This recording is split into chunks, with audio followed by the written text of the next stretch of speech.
سلام دوستان عزیز خوبم، خدا کنه که همه‌تون جور و صحتمند باشید. با کانال تک تیوی همراه هستید و امروز در مورد کلیدهای طبیعی یا فانکشن کیز معلومات حاصل میکنیم که کلیدهای فانکشن چی هستن و چی کاربردهایی را دارن. اول از همه خب این کلیدها وظایف مختلفی را دارن. میشه در یک پروگرام یک چیزی را انجام بدن و در پروگرام دیگه وظیفه دیگری را. و گپ دومی که این کلیدا وظایف بسیار مهمی را انجام میدن، اما متاسفانه اکثر مردم از کارایی این کلیدا ناخبر هستند و نمیفهمند که این کلیدا چی کاری را انجام میدن. به این خاطر که شما این کلیدا را بهتر ببینین، ما منوی رن را باز کرده با استفاده از کلیدای ویندوز و آر. سپس در اینجا می نویسم او اسکن نوشتم و کلید کیبورد روی صفحه ما باز شد. خب اگر شما فکرتان باشه در اینجا شما کلیدهای فانکشن را نمیبینین که 12 کلید هستن، اما فعل حال در اینجا نیستن. اگر روی کیبورد کامپیوترتان نظر کنین در اونجا موجود هستن. اینجا ما کلید Fn یا فانکشن میزنم و این 12 کلید خدا نمایان میسازن که از کلید F1 تا F12 نامگذاری شدن. خب من کیبورد میبندم و از کیبورد خود کامپیوتر استفاده میکنم. اول کلید F1 به خاطر باز کردن منوی هلپ استفاده میشه. وقتی که ما در جای مشکل داریم و میخوایم کمک بگیریم میتونیم از این کلید استفاده کنیم. مثلا حالا ما کلید F1 میزنم و میبینیم که منوی هلپ باز میشه. در اینجا ما میتونم که مشکل خدا بنویسم و یک سوالی که دارم اینجا بنویسم.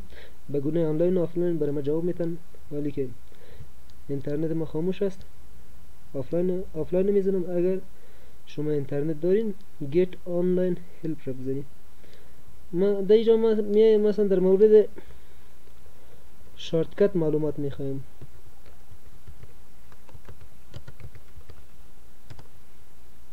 و شما میبینید که اینجا برای من سی نتیجه را میکشن.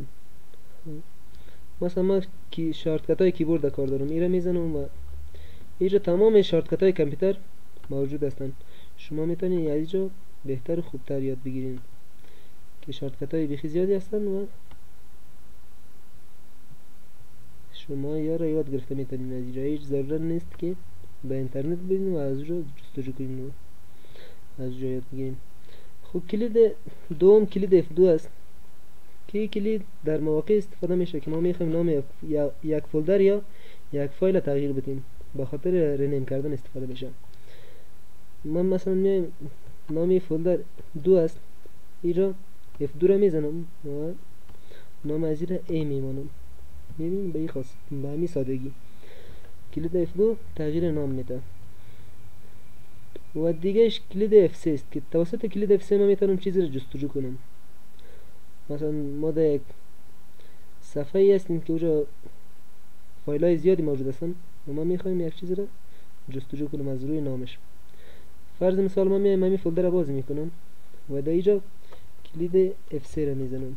شما میبینید که منوی جستجو برای ما فعال میشه یا سرچ. در اینجا مثلا ما مینویسم کوالا، میبینیم که برای من پیدا کردیره. خب این را دوباره میبندم و میاییم در کلید F4 به خاطر باز کردن آدرس بار استفاده میشه. مثلا ما میایم اینجا و میخوام آدرس بار را باز کنم. اول خب این را بفهمین که آدرس بار جای انمی است که نشانگر ما سرش قرار داره. این را میگم آدرس بار و اینجا ما میتونیم که آدرس یک چیز را جستجو کنیم. اگه آدرسش داشته باشیم اینجا میزنیم و کلید انتر زده و فایل خود باز میکنیم. ما میایم اینجا و کلید F4 را میزنم، میبینیم که آدرس بار برای ما باز میشه. خب به این خاطر که کاربرد آدرس بار خوب بفهمین، ما میایم فولدر قبلی را پس باز کردم و اینجا آدرسش را کپی میکنم. به خاطر کپی کردن کلید کنترل C را میزنم و مای کامپیوتر را باز میکنم. در اینجا F4 را میزنم، این را دلیت کردم و اینجا کنترل V را میزنم تا پست شود آدرس قبلی ما. ولی انتر را میزنم، میبینید که او فولدر برای ما باز کرد. خب کلید پنجم کلید F5 است که توسط از این ما میتونیم کامپیوتر خود رفرش کنیم. میبینیم که رفرش از اینجا میشه، از خود گزینه وقتی میزنم کامپیوتر ما رفرش میشه، اما از کلید F5 استفاده کرده میتونیم. خب شما میبینیم وقتی که ما کلید F5 میزنم کامپیوتر ما رفرش میشه. دیگهش کلید F6 است که کلید F6 ما را اجازه میده تا نشانگر خود در یک صفحه دور بتیم و یا بر مناطق مختلفی ببریم. مثلا مالی از اینجا اوس رفته نمیتونم، از اینجا نمیتونم که دسکتاپ انتخاب کنم، اما وقتی F6 هم میزنم شما میبینیم که برای من اجازه را میده که من انتخاب کنم. مثلا در اینجا بودم فقط با استفاده از کلید F6 و این خودتون تمرین کنید تا استفاده از این را بهتر بفهمید. دیگهش کلید F7 است. توسط کلید F7 ما میتوانیم که غلطی های املایی یا گرامری خود در یک سند پیدا کنیم. مثلا ما پروگرام ورد را باز میکنم، در منوی رن ورد می نویسم و سپس کلید انتر میزنم تا ورد برای ما باز شود و در اینجا یک چیز را می نویسم. مثلا می نویسم in the name. میبینیم که نیم غلط نوشتم of الله. خب اینجا دو غلطی داریم. حالی ببینیم که F7 پیدا کرده میتونه یا نه. کلید F7 را میزنم و شما میبینید که اینجا پیدا کرد. برای ما پیشنهاد میده که شما میخواین نیم و من تغییر بدیم، ما میگیم نه، ما میخوایم که نیم و نیم تغییر بدیم. خب و اینجا گزینه چنج را میزنیم. سپس وقتی که من نام الله را نوشته کردیم حرف اول ما خرد است اما این اسم است، باید حرف اول ما بزرگ باشه. پس اینجا چنج را زده و او را تغییر میکنیم و این بود کاربرد کلید F7. سپس میایم به کلید F8. این کلید وقتی استفاده میشه که ما میخوایم کامپیوتر خود بوت کنیم، یعنی بوت ویندو را باز کنیم. بوت ویندو وقتی ما کامپیوتر خود چالان میکنیم، اگر کلید F8 را بزنیم کامپیوتر ما بر روی بوت ویندو میره و از اونجا میتونیم کامپیوتر خود بوت کنیم. دیگهش کلید F9 است که ما میتونیم توسط کلید F9 فایل ورد خود را رفرش کنیم. مثلا من یک فایل ورد دارم دیجا، این را باز میکنم و اگر میخوایم که رفرش کنم کلید F9 را میزنم. میبینیم که با زدن کلید F9 فایل ورد ما رفرش میشه. دیگهش کلید F10 است که کارایش مانند کلید آلت است که ما گفته بودیم آلت آلترناتیو میگه و جایگزین است برای ماوس. همچنان کلید F10 مثلا ما برنامه نوتپد باز میکنم و در اینجا کلید F10 را میزنم، منوبار را در دسترس ما قرار میده تا که از پیش استفاده کنیم. F10 را زدم و دیدیم که برای ما قرار داده. مثلا ولی من این را انتخاب میکنم یا مثلا وقتی که F10 را میزنم زیر شما میبینید که زیر حرف F و حرف E همچنان O و V و H خطوط کوچک کشیده میشن. یا این را نشان میتن اگر ما حرف F را بزنیم فایل ما باز میشه. من F را میزنم و فایل باز میشه.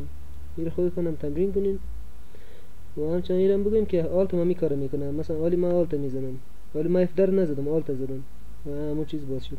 ولی F میزنم و فایل ما باز میشه.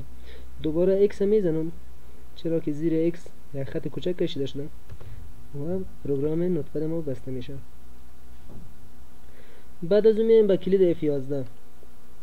کلید F11 وظایف مختلف داره، از جمله ماکسیمایز و مینیمایز کردن، همچنان فول سکرین کردن یک عکس. مثلا من اینجا میایم به این عکس و اینجا کلید F11 را میزنم. با زدن کلید F11 عکس ما فول سکرین میشه.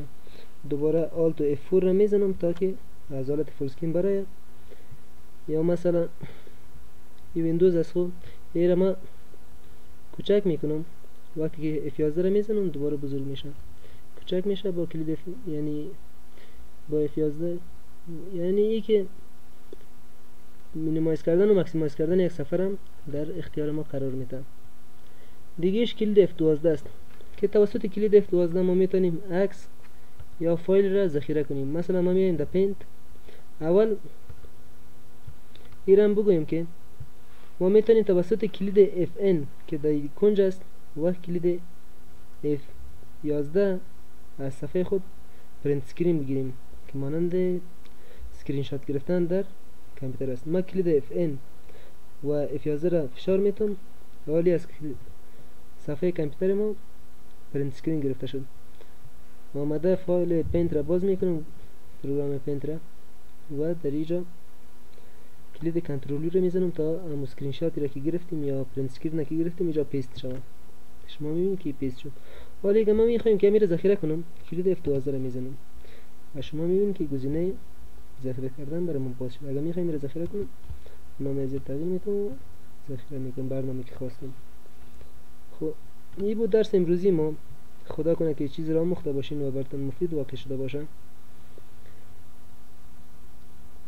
اگر عضو چنل ما هستین که خوب، اگر نیستین چنل ما را سابسکرایب نمایید، به دوستایتان معرفی کنید و با لایک ها و کامنت هایتان از ما حمایت کنید تا ویدیوهای بهتر و خوبتری بر شما بسازیم.